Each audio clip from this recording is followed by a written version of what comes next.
Tao po! Good day mga kabukalbo! So for today's video, ay may isi-share po ako sa inyo about policy issue.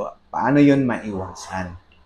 At bakit humahantong sa pagkakaroon ng policy issue. Pero bago ang lahat, gusto ko po muna mag-thank you sa inyo sa mga patuloy na sumusuporta sa akin. Wow, artista! Anyway, thank you po. So, para to doon sa mga small content creator na kagaya ko, at para to doon sa mga aspiring content creator na hanggang ngayon lumalaban kahit walang kaaway. Parang ako, lumalaban hanggat hindi makamit yung hustisya. Anyway, okay. Tingnan nyo to mga kabukalbo. Ito yung dashboard ng kaklase ko na monetize na sa in-stream ads. So, ang nangyari po ay nagkaroon siya ng policy issue. So, paano ba yan nakukuha? Bakit humantong sa pagkakaroon ng policy issue? Ganito yan mga kabukalbo. Pag nag-upload ka ng unoriginal content at ikaw ay monetize na sa in-stream ads,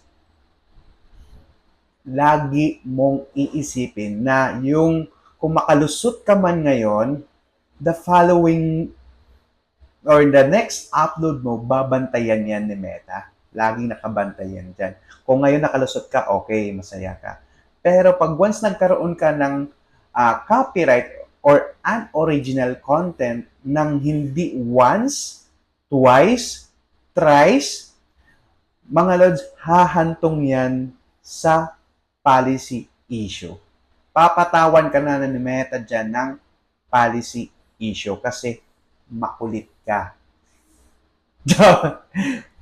Totoo po yun mga kabakal. Bakit? Gawin lang natin medyo light tong usapan na to kasi medyo mabigat.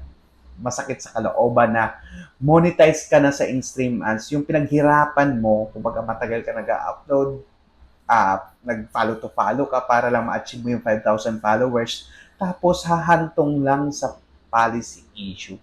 Di ba ang sakit nun? Sobrang alam ko kasi hindi ganun kadali na ma-monetize ka sa Facebook at ma-achieve mo yung 60,000 viewed. At ang hirap ma-approve. Kaya, I feel you, okay? So, kaya ito, ginawa ko to dahil i-remind lang kita na pag once panay ka pa-upload ng mga unoriginal content, asahan mo na yan. Okay? Kasi kapag matigas ang ulo mo, papatawan ka talaga ni Meta ng policy issue.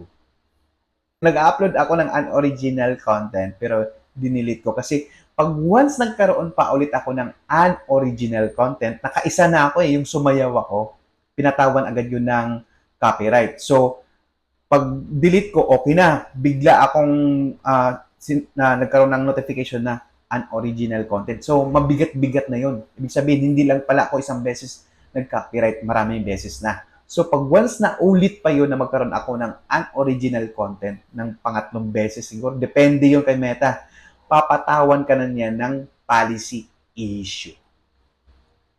Kagaya nitong kaklase ko. So, nagtaka din siya. So, maybe marami na siyang instances na nagkaroon ng copyright tapos unoriginal content. Kaya humantong na sa policy issue. So, pag alam nyo na mga kabukalbo, pag once policy issue na yung pinataw sa inyo ni Meta, tumigil ka na dahil disabled na yung earnings mo sa in-stream ads. Automatic yan, naka-disabled na. Hindi ka na mag-earn. Maliwanag yun ha, uulitin ko ha. Pag once nagkaroon ka ng policy issue, lalo na sa bagong terms and condition ngayon ni Meta, automatic wala kang earnings. Yung ito-turn on mo doon sa in-stream ads, doon sa video mo na i-on para magkaroon ka ng ads, hindi na po yun mato-turn on. Naka-disabled na po siya. So, malinaw yun ha. At ito naman, para doon sa mga hindi pa monetize, yun sa mga bagong content creator. Okay, makinig ka ha. Kung nag-a-upload ka rin ng mga unoriginal content, kasi madali lang gawa ng solusyon yun kasi di ka pa monetize. So, kapag na-copyright ka, delete mo lang yung video. Ito makinig. Kasi nangyari na to sa akin, ha? Nangyari na to sa akin dati yung Facebook ko. Pero bago ang lahat, disclaimer ko lang po, ha? Ito ay based lang sa aking opinion at hindi po ito gawa-gawa, kundi base po ito sa aking karanasan dito sa social media. Okay, makinig. Doon po sa mga hindi pa monetize na nag-upload ng mga unoriginal content, ganito, pag once pa ulit-ulit kang nagkaroon ng violation, ito, please, tigilan mo muna yan kasi baka hahantong yan yung Facebook mo is i-disable yan ni Meta. Malinaw yun ha. Kasi ako, yung Facebook ko, yung Facebook ko hindi ako nagpo-post, may page kasi yun. So, ang ginawa ko doon sa page ko, nag-upload ako ng mga unoriginal content. So, ang dami kong copyright, ang dami kong violation.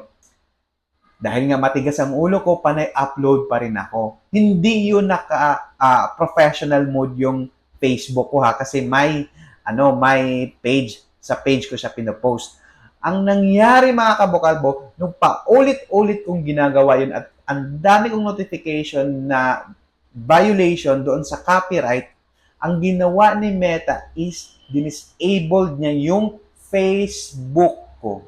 So kung ako sa iyo, kung mahalaga yung Facebook mo, tigilan mo na yung kaka-upload mo ng mga unoriginal content. Kasi kung hindi ka magka-policy issue, baka katagalan yan, i-disable yan ni Meta yung Facebook mo. So, malinaw yun ha. At kung gusto mo naman ma-invite sa ads on Reels, tigilan mo na yung paggamit ng music. Kasi dyan malimit ma-copyright. Kapag once nag-copyright ka, lalong matagalan ka ma-invite sa ads on Reels. Okay, malinaw yun ha. At kung maggamit man kayo ng ibang video from other social media platform, make sure tanggalin mo yung watermarks. Malinaw yun ha. So, that's all. Thank you so much. And please, subscribe nyo naman yung YouTube channel ko, Vocalbo TV. And kung gusto nyo yung ganitong video, please comment down below. Comment down and paki-share na rin. Thank you so much and bye-bye. Ba't ayaw mag-end?